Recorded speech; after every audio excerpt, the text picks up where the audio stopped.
السلام علیکم ناظرین، آپ دیکھ رہے ہیں نیشنل نیوز HD۔ میں ہوں محمد ارسلان اور نظر ڈالتے ہیں آج کی اہم خبروں پر۔ ممتاز عالم دین وکیل ناموس صحابہ و اہل بیت و اہل سنت والجماعت آزاد کشمیر کے سرپرست اعلیٰ مفتی عبدالواحد ڈڈیالوی کی نماز جنازہ مرکز اہل سنت جامعہ فاروقیہ انوار القرآن زمان چوک ڈڈیال میں گزشتہ روز ادا کی گئی۔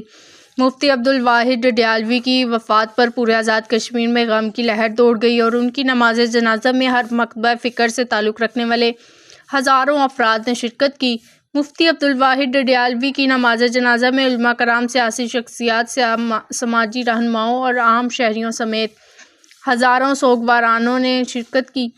نماز جنازہ کے بعد مفتی عبدالواحد ڈڈیالوی کو اشک بار آنکھوں اور دعاؤں کے ساتھ سپرد خاک کیا گیا۔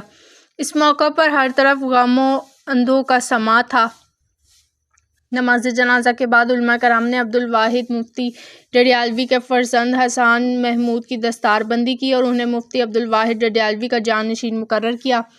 حسان محمود نے اپنے والد کے نقش قدم پر چلنے اور ان کے مشن کو جاری رکھنے کا عزم کیا۔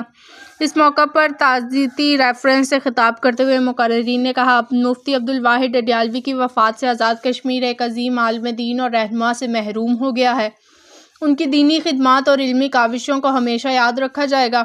مفتی عبدالواحد ڈڈیالوی آزاد کشمیر کے ایک معروف عالم دین اور اہل سنت والجماعت آزاد کشمیر کے سرپرست اعلیٰ تھے۔ انہوں نے اپنی زندگی دین اسلام کی خدمات اور تعلیمات کی ترویج کے لیے وقف کر دی تھی۔ ان کے شاگردوں اور عقیدت مندوں کی ایک بڑی تعداد موجود ہے جو ان کی تعلیمات سے مستفید ہوتے رہیں۔